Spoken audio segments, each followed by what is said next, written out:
rencontre avec éléphant passe à travers les Jeux Olympiques de Paris 2024, qui était un projet qu'on travaillait déjà dessus depuis 4 ans, on s'était positionné. Et est venu le moment où il fallait choisir une compagnie de production qui pouvait nous épauler. Et ce qui nous a séduit et qui nous a absolument convaincus, c'est leur travail qu'ils avaient fait. Une très grande boîte, mais en même temps indépendante. Deux, des gens d'une qualité personnelle et professionnelle, sachant que c'était un tellement grand projet qu'on avait besoin vraiment d'une grosse compagnie qui pouvait nous épauler, qui avait l'habitude de faire ce genre de choses. Donc, filmer en direct, monter avec des dates de livraison très très courtes. Parce que quand on y pense, c'est un truc fou. On a commencé au mois de février-mars et pour rendre 5 épisodes en septembre. 3 en juillet et 2 en septembre. Nous, on n'a jamais fait ça. Je ne sais pas si Elephant avait déjà fait ça avant. Je pense pas qu'il y ait beaucoup de compagnies au monde qui puissent travailler aussi bien et aussi vite. Dès le début, on savait, on parlait à toute l'équipe très souvent on va forcément rater des choses. Les Jeux Olympiques, c'est des milliers d'athlètes, c'est des centaines de compétitions, il se passe 40 choses par jour dans 30 sites différents. Je me souviens toujours de la phrase d'Alfred Hitchcock qui disait dans un film, le Dieu, c'est le metteur en scène. Dans un documentaire, le metteur en scène, c'est Dieu. Et donc, c'est d'un côté, c'est pour ça que je dis c'est un peu névrosé, parce que d'un côté, on essaye de tout contrôler, mais en même temps, on ne peut rien contrôler. Et donc, il faut avoir l'intelligence, être entouré de gens qui puissent réagir comme nous à l'imprévu, avec beaucoup de préparation, mais en même temps, ne pas se mettre des œillères, laisser arriver, c'est un peu le principe, ce qu'ils disent dans notre métier, c'est le happy accident, l'accident heureux. Ça veut dire qu'on ne sait pas ce qui va se passer, mais s'il se passe quelque chose, il faut être au bon endroit, au bon moment, avec les bonnes autorisations, la confiance des gens, et là on peut filmer l'inattendu.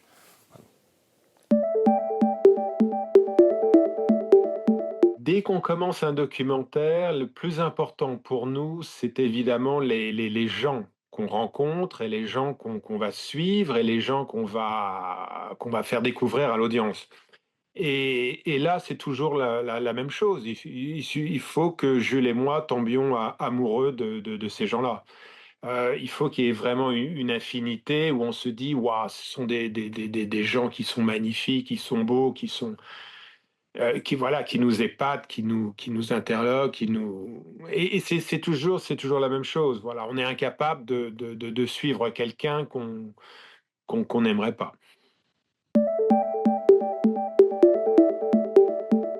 Dans beaucoup de nos documentaires, même quand on fait une interview, le focus est toujours sur la personne. C'est pour ça qu'on a beaucoup fait le regard caméra.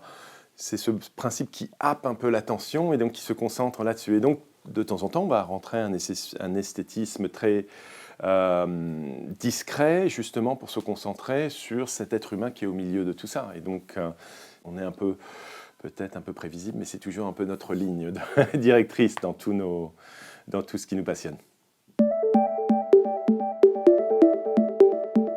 La confiance est clé pour nous. On a une devise qui est toujours la confiance, elle ne se donne pas, elle s'acquiert. Et donc, on prend un moment, plus ou moins long selon le projet, pour rencontrer les gens, expliquer d'où on vient, ce qu'on a fait avant, notre sensibilité, et de comprendre surtout la personne, qu'est-ce qu'ils recherchent, un peu leur essence, qu'est-ce qui est le message qu'ils veulent faire passer, ou la gratter un peu plus loin.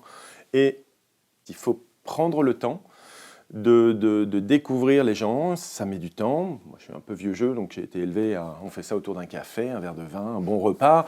Mais c'est ce côté magique, c'est un peu ce qu'ils disent aux États-Unis, breaking bread, hein, casser le pain. Parce que la caméra, en fait, c'est un espèce de miroir magique. Dès qu'on sait qu'il y a des réticences, il y a quelque chose qui n'est pas authentique, la caméra le voit immédiatement. Et donc, on passe beaucoup plus de temps pour créer cette confiance et créer ce lien personnel entre les gens et nous. Tout à fait. Il est l'extraverti, je suis l'introverti, absolument, complètement. Jules est vraiment la personne qui arrive à aller vers les gens, à leur expliquer, à les convaincre. Moi, je suis plutôt en retrait et je me dis: «Tiens, si on faisait ça comme ça». La magie de travailler avec mon frère, c'est que on a un peu chacun notre rôle. On a des rôles on a des responsabilités qui sont identiques. C'est quand on développe un projet ensemble, généralement, soit il a une idée, soit j'ai mon idée, on s'appelle immédiatement. Tu sais, tiens, j'ai pensé à ça, ou j'ai lu un article, ou j'ai vu un truc à la télé, ou j'ai rencontré hier à un dîner une telle personne. On s'appelle, l'autre fait un peu l'avocat du diable en disant qu'est-ce qui sont les points négatifs, qu'est-ce qui sont les points positifs. Mon frère est un peu plus introverti, moi un peu plus extraverti, donc moi je suis un peu le people person. Donc moi je vais aller voir les gens, leur expliquer, gagner leur confiance. Mon frère est extraordinairement doué justement sur ce visuel, sur créer l'équipe. Et ensuite on se divise selon le temps qu'on a, selon ce qu'on peut faire. Plus l'un vers le montage ou plus l'autre. Généralement, on monte ensemble, mais selon si on a besoin de travailler sur autre chose ou on continue les recherches, lui va passer plus de temps dans la salle de montage et moi directement avec les gens. C'est avant tout un monteur, un lead monteur, je ne sais pas comment on dit en français, mais, un chef monteur, on va dire, hem, avec qui on s'assoit, avec qui on discute. Hem et puis bon, voilà, on n'aime pas trop être dans la salle de montage, 24 heures sur 24 parce que ça veut dire qu'il y a des problèmes. Voilà, donc quand on peut venir une fois par jour ou 2 fois par jour ou bah, c'est que c'est les choses vont bien. Généralement, on est très démocratique dans la façon dont on travaille. C'est que on travaille avec un monteur, soit l'un, soit l'autre, et ensuite on montre à l'autre comment c'est, et ensuite on vote, en fait, et avec toujours une tierce personne qui casse un peu cette égalité. Donc c'est génial, de temps en temps, l'un de nous perd, ensuite c'est l'autre, et on n'est pas content, mais bon, c'est comme ça, le vote et la magie de la démocratie. Je trouve que ce métier est extraordinaire, c'est qu'on rencontre plein de gens, très, très talentueux, donc très créatifs. C'est un vraiment se baigner, naviguer dans le monde des idées. On s'est jamais considérés comme des auteurs, parce que pour nous, on est trop sur, dans une équipe, ça serait ridicule et je pense extrêmement égoïste de notre part de nous appeler des auteurs. Trop de gens apportent tellement donc voilà. Nous sommes que l'accumulation, le voilà, l'addition de plein d'idées.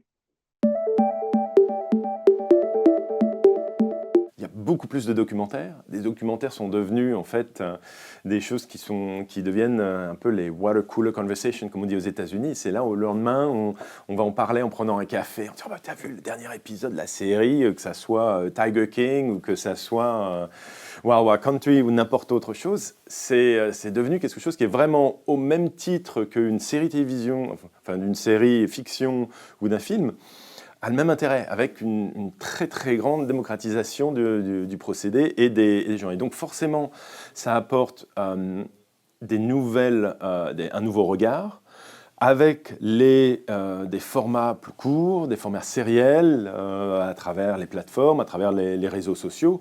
Moi, je trouve ça absolument extraordinaire. C'est vrai que dans le bien et dans le mal, mais comme toute technologie, il y a le fait que très peu de choses maintenant ne sont pas filmées. Et je trouve ça, au niveau, je viens d'une famille de journalisme, et donc ça, je trouve ça merveilleux de se dire que tout le monde peut contribuer un peu aux archives mondiales de ce qui se passe, d'un point de vue différent. Ensuite, il faut toujours, moi je suis un peu vieux jeu là-dessus, j'aime bien le vieux journalisme avec vérification des sources, de tout ça, et une certaine responsabilité de quand on raconte une histoire, il faut être sûr qu'elle est la bonne. L'immédiateté de ça est de temps en temps compliqué pour moi, de se dire attention, si on montre quelque chose et qu'on le met immédiatement et qu'on n'a pas toutes les informations, c'est pas forcément, ça ne porte pas forcément quelque chose de positif. Et donc, il faut mieux prendre de temps en temps le temps de vérifier. Mais en général, c'est extraordinairement excitant de voir que voilà, beaucoup de gens, et je vois des jeunes gens qui arrivent à faire des documentaires avec leur téléphone, qui le montent chez eux sur ordinateur, tout ça, et ça c'est génial en fait. C'est cette ouverture, ce vent frais de tout un tas de nouveaux auteurs et de réalisatrices et réalisateurs de documentaires. Un petit peu, oui. Au niveau graphique, les animations, on peut faire beaucoup plus de choses et chaque année, on découvre, au niveau aussi, les moyens de traduction et de sous-titrage qui sont plus directs. Hem, avant, il fallait engager plein de gens pour regarder toutes les rushs, pour en faire des transcripts, et on perdait un temps fou. On perdait 2, 3, 4 jours pour avoir un retour et lire ce qu'on avait, filmé. Là, en quelques heures, c'est fait. Non seulement on a l'image, mais on a le texte qui apparaît, tout de suite. C'est vraiment très précieux. Depuis quelques années, de pouvoir avoir une équipe de montage qui n'est pas sous le même toit, c'est énorme. Je pense que pendant le covid, c'est un des grands changements une des grandes révolutions.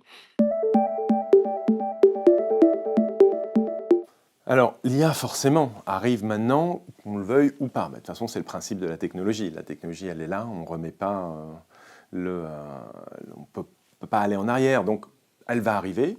Moi, je suis toujours peut-être un peu trop positif, mais moi, je crois en bien de l'être humain. C'est la seule chose qui me réveille le matin, parce que si...